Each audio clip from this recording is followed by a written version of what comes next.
Yan. Okay, hello mga best friend. Welcome sa aking channel. So ngayon, ang gagawin naman natin ay magso-sowing tayo. Yan. So ang itatanim ko ngayon ay Olmeti na lettuce. Yan. Yun yung ano niya, yun yung variety niya, yung Olmeti na lettuce. Kasi nitong mga nakaraan, medyo nag-short tayo sa supply. Yan. So kailangan nating habulin ulit yung demand. Yan. So ngayon, ang mga kakailanganin natin syempre yung ating cups. Yan, styro cups. Actually ito, ang ginawa ko dito is 8 holes ang ginawa ko. O yung nilagyan kong butas na 8 butas. Yan. Para mas madaling lumabas yung mga ugat ng ating yung ating tatanim na lettuce. Yan. So dati ang ginagamit ko 4 holes lang, pero ngayon medyo nag-adjust ako. Ginawa kong 8. Yan. Yan. So kagaya nito, ito 5 holes kung di ako nagkakamali. Yan, di ba? Yan, ito yung doon sa dati kong ginamit. Yan. Pero ngayon lalagyan ko ulit siya ng panibago dahil hindi tumubo yung yung nauna kong itinanim dito. Yan. So kumbaga may siya, talagang merong time na merong hindi talaga accessible na seeds. So minsan hindi natin kailangan expect talaga na 100% magkakaroon ng germination rate yung yung ating tanim. Talagang kumbaga sa itlog may nabubuyon, 'di ba? So isa dito ilan lang to sa 2 piraso na hindi siya nagkaigi. So instead na ko to, ilagay ko to dun sa other na lagayan ko ng mga used na na coco peat. So papasibulan ko uli kasi hindi naman siya halos nagamit. Yan. So simulan na natin. Yan. So ngayon maglalagay muna tayo ng coco peat dito sa ating cup. So ang ginagawa kong ratio dito pagdating sa coco peat, since almighty yung ilalagay ko, so ang gagawin ko ay kagaya nito, halos puno. Yan. Kasi actually pagka Kratky method yung gagawin mo, so advisable kasi ang kalahati lang, para kalahati lang dito sa sa cup. So parang ganito siya.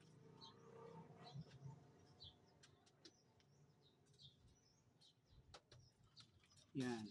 Halos kalahati lang. So ganyan lang dapat.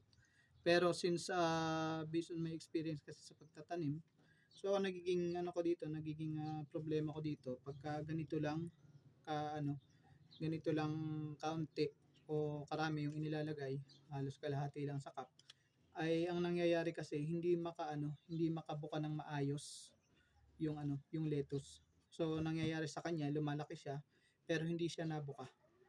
Ang nangyayari sa kanya, lumalaki siya, tumataas siya.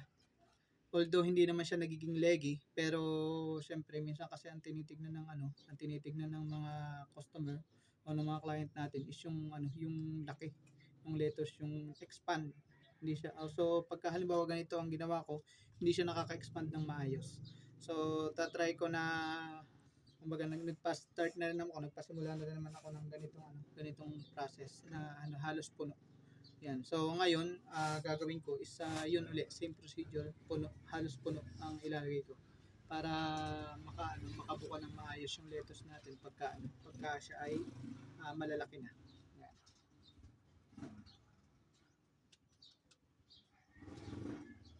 So lalagyan ko siya ng ganyan kadami.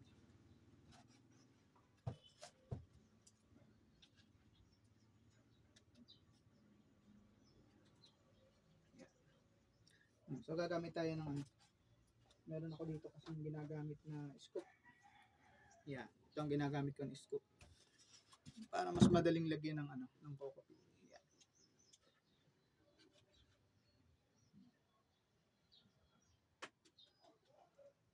Halos isang lang siya. Halos isang scoop lang siya. Yan. Yan.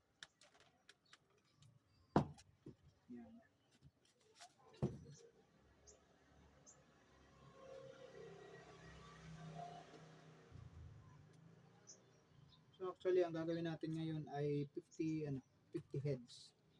50 heads yung itatanim ko para kumbaga bilang na siya dun sa mga bakante ko na walang laman sa aking style o sa ating craft kit.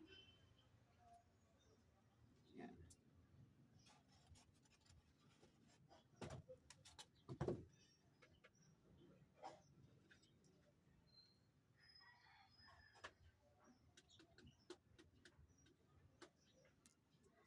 Okay.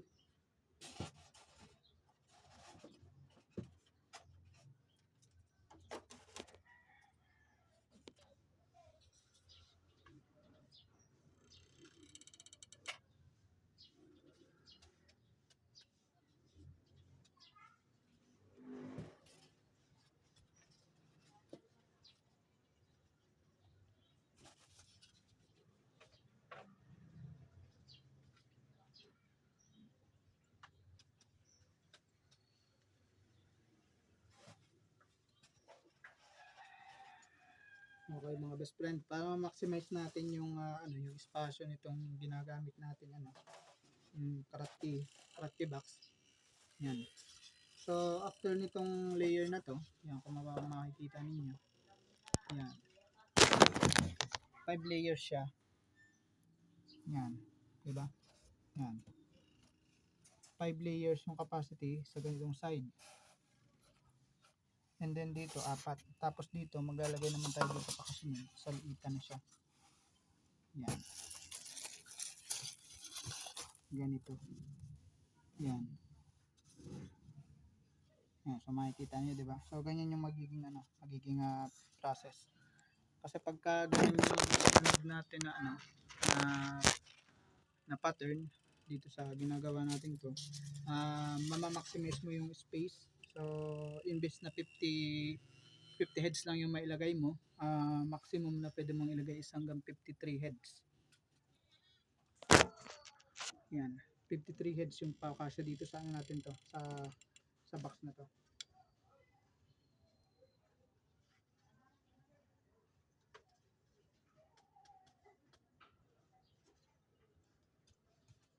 Yan. Sa itan.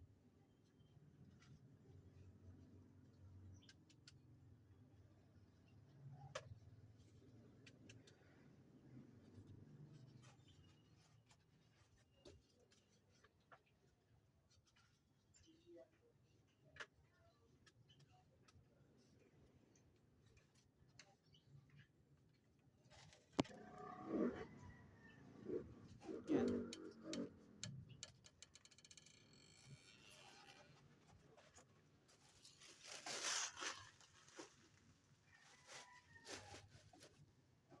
Yan. So bali magiging ganito yung itsura niya. Yan. Diba? And continuous lang to hanggang dito, hanggang mapuno itong espasyo ito. Yan. Okay. So ngayon ang next natin gagawin, after nating ma-prepare yung ating pagtatamnan. So medyo pinapantay ko yung yung ito, surface niya para masukat natin ng maayos yung paglalagyan ng buto. Yan. So ganito lang.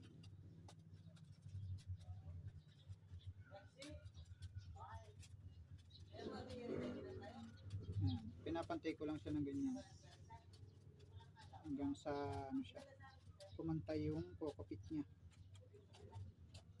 Yan. Para hindi siya buhagag. Yan. Dahil maglalagay pa tayo ng butas dito na paglalagyan ng ating seeds. Kaya ako nilalagyan siya ng butas is para matabunan ng kaunti lang, o matabunan ng mababaw lang naman yung ating buto. So sa ganung paraan ay medyo may iwasan ko yung nangyari ng nakaraan na nung binuklat ko yung aking tanim, nagulat ako kasi kumbaga sumabog kasi yung nagsabog-sabog yung seeds. Tapos nung inisip kung bakit nagkaganon. So wala ako ibang pwedeng kundi langgam. Yan. So yun ang nangyari dito, yun ang nangyari dito sa mga sumunod na tanim ko ngayon. Kaya ito, kung mapapansin nyo, yun yung seeds na yan. Yan, nagkalat siya na parang kala mo nilaro ng bata pero hindi. So na ano ko na possible langgam yung may gawa. Kasi ang nangyari nito, hindi ko siya tinabunan. Kaya ang nangyari, nilanggam.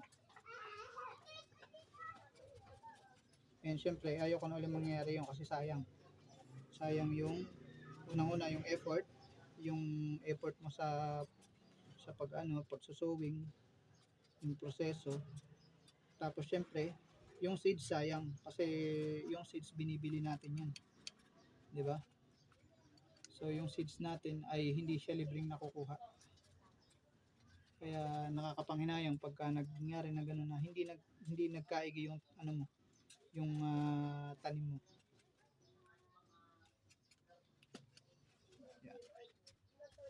Yan. Okay. So yun, pantay na. Yan. So ang gagawin naman natin next ay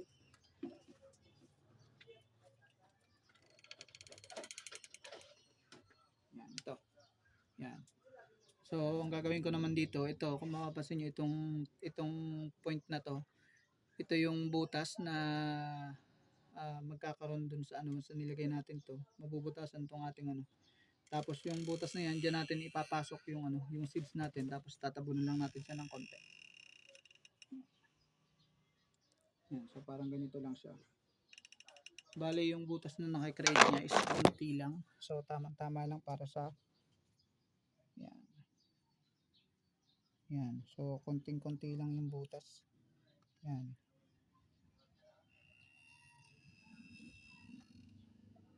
Yan. So yun. Yun yung yun yung doon namin natin ilalagay o doon ko inilalagay. Yan, doon ko ilalagay yung mga seeds. So continuous lang, lahat ay ilalagay natin siya ng ganyan. Yan. Pero kung halimbawa komportable naman kayo kasi talaga namang hindi natin kailangan ibaon ng seeds. Basta inilagay natin kasi yan dyan, matik na yan, tutubo na yan. So kaya ko lang ginagawa ito is para maiwasan nga natin na mapuntahan ng mga langgam. Kasi yun yung isa sa pwede mo kasing maging kalaban pagdating sa ganito. So kinakain nila yung seeds na inilalagay mo. Yan. Minsan meron ng tubo pero yung dahon wala. So once na nagkaganon yung tanim, hindi na siya mag-grow ng maayos hanggang sa mamatay na lang. So no choice ka kundi palitan mo na uli ng panibagong seeds. So ito yung mga seeds natin. So inilagay ko siya dito. Selecta. Yan. Yan. So marami tayong variety ng seeds dito dahil ina-observe natin kung ano yung pwedeng kumbaga yung malakas yung market dito sa atin. Yan. So ngayon since naubusan ako ng seeds ng hindi ako nakapag-sowing ng seeds ng Olmeti. So Olmeti muna yung itatanim natin lahat dito. Olmeti muna lahat yung ilalagay ko. Kasi yun yung malakas na yun dito sa akin. Olmeti. Yan siguro so pwede na to. Yan, Olmeti seeds. Yan. So makakabili naman kayo ng seeds nito sa online. Yan, Shopee or Lazada. Yan, pwede. So search niyo lang yung Katanim Store kasi doon ako nakakuha ng seeds. And guaranteed 100% maganda yung germination rate. Yan, so hindi siya kagaya ng ibang seeds na minsan hindi agad natubo.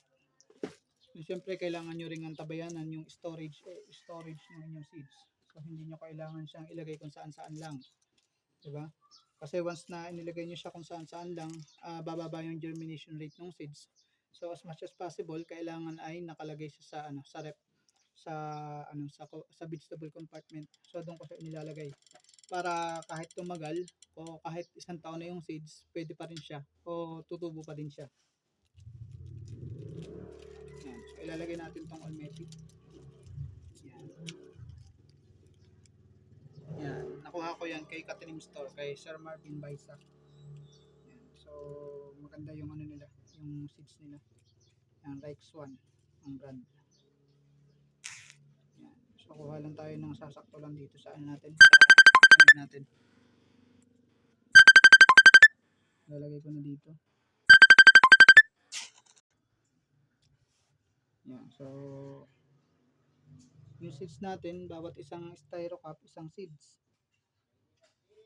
Yan. So, isa-isa lang siya ang paglalagay niyan. Yan.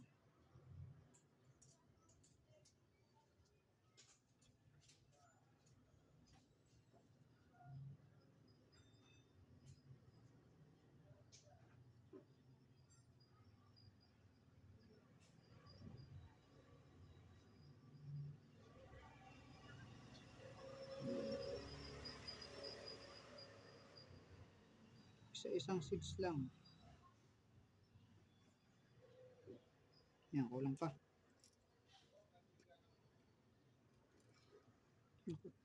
Napataktak lahat. Yan, konti na lang kulang.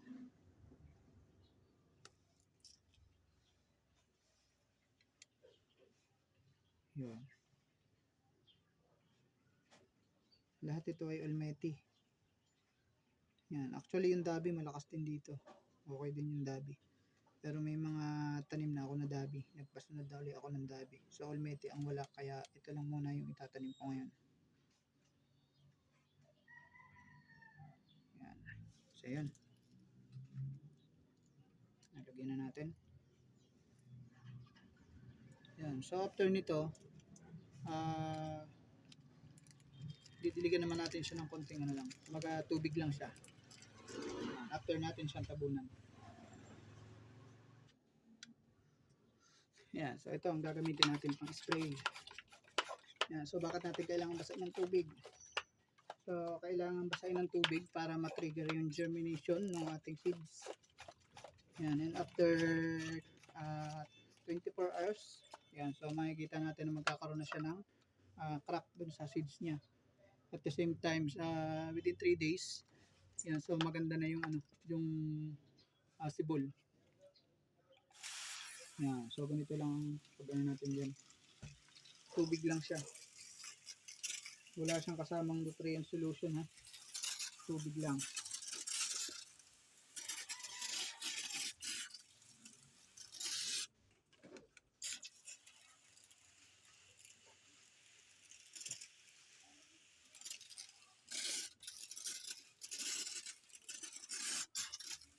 So habang hindi pa siya natubo, alaga lang natin siya sa spray na ganito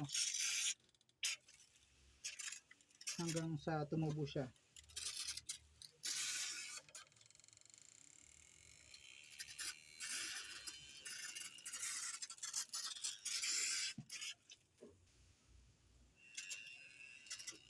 Yan. Yan. Yan. So okay na yan. So ngayon tatabunan naman natin siya ng kaunti. Kasi kung makapansin nyo yung ating seeds ay yan, mga nakaultaw lang siya. Yan, ganyan lang yung ano niya. Yung level ng kanyang pagkabaon. Yan. So gagawin natin, tatabunan lang siya natin ng ganun. Yan. Konti lang. Yan, ganun. Yan, yung hindi lang siya magkakaroon ng expose ng konti. Yan. Yan, so yun. Yan, so antayin na lang natin to. After nito, antayin na lang natin na tumubo ito within 3 days. So makikita natin yung progress. Yan, so for now, yan muna ang nandiyan na lang muna tayo sa video natin, and hopefully magkaroon ng idea yung ibang mga gusto din na magsimula sa ganitong proseso ng farming o yung bagong bagong pamamaraan ng pagtatanim. Yan. So maganda is na-apply din natin to para syempre nakakapag-adjust tayo. At syempre wag niyo namang asahan na sa unang tanim ninyo is magkakaroon agad ng magandang results. So kailangan lang talaga natin pagtiyagaan hanggang sa maging successful yung natin, yung pagtatanim natin, dahil syempre kung tayo nagkakaroon ng mga pagkakamali, so yan yung pinaka magiging starting point natin para magkaroon tayo ng adjustment sa improvement natin habang ginagawa natin yung proseso. And kahit naman ako, hindi naman ako naging successful yung pagtatanim ko yung una pa lang. So nagkakaroon tayo ng time to time adjustment habang tayo ay ginagawa natin yung yung proseso nito, yung pag-hydroponic. Yan, so maraming salamat sa panonood and hopefully ay makatulong ito sa inyo. Yan. Bye bye.